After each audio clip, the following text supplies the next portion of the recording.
Today is July the 12th. What should we do if we're deceived? Let's find out together as we read Joshua chapters 9 and 10.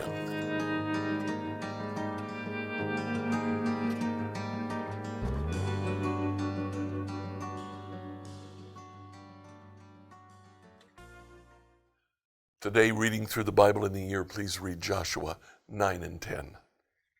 Now in chapter 9, you'll see that the nations that were inhabiting Palestine saw Israel cross. They had heard of Israel's defeat of Moab, of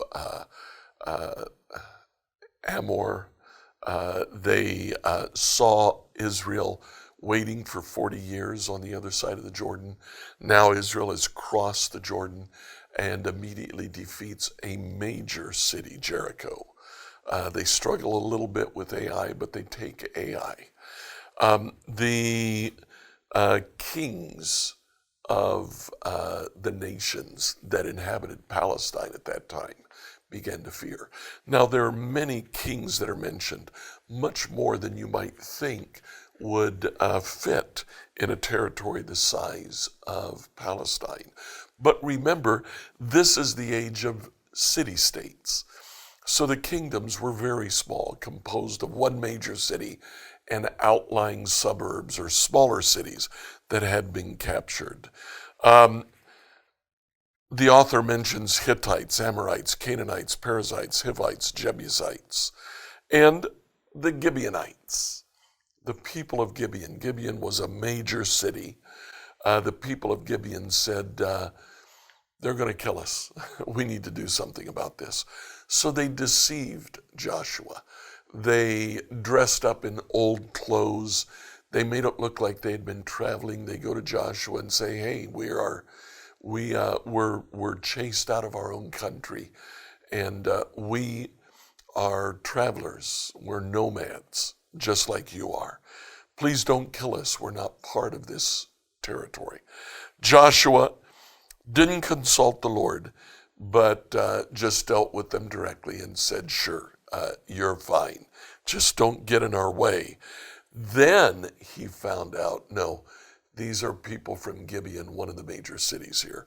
So the question arises, what do you do? Now Joshua consults the Lord.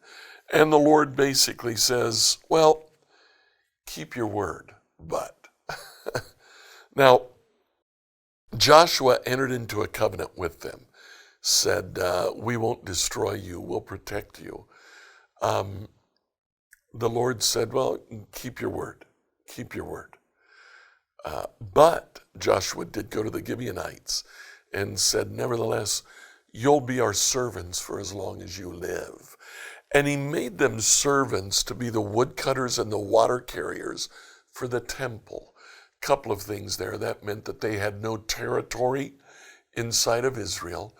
They actually maintained for centuries their ethnic identity as Gibeonites.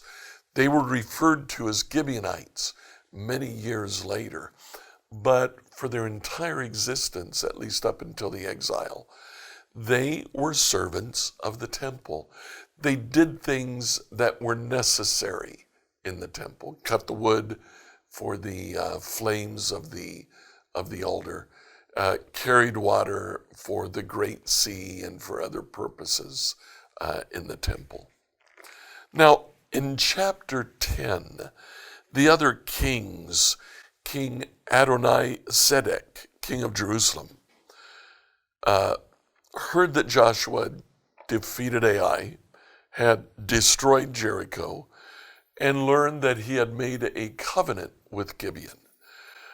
King, in verse 3, Adoni-Sedek, sent messages to other kings, Hoham of Hebron, Piram of Jarmuth, Japhia of Lachish, Debir of Eglon. They said, let's go, let's attack Gibeon. Let's destroy it and take what we can from the city. Gibeon finds out about it, sends word to Joshua, Joshua goes out in battle. He defeats the army of those 5 kings. Those 5 kings represent the 5 largest cities in the southern part of Palestine. He goes up against their unified army and defeats the army. Then he goes one by one to each city, defeats the city after having defeated the main part of their forces in the army. The cities were not much of a match for him. What Joshua essentially did was to break the coalition of kings in the south. He didn't destroy the cities. He didn't occupy the cities. He simply destroyed their capacity to wage war. Any standing army was defeated. Now all that was left were farmers and whatnot who might band together to try to stand up against an attacking army. But Joshua defeated those kings, that coalition in the south. When we come to the end of chapter 10, so Joshua conquered the whole region, the kings and the people of the hill country, the Negev, that literally means the south, the western foothills and the mountain slopes. He destroyed the armies there and set it up for what we'll look at next week, when he begins to divide the southern region and tell the tribes, occupy the land. We've destroyed the armies. You just go in and take possession of the towns. Like, follow, and subscribe to this devotional on whatever platform you use to listen to it. Email your questions to us at questions@becomehope.com. Tomorrow in the book of Psalms, we'll look at the God of justice, the God of the downtrodden, and the God of mercy.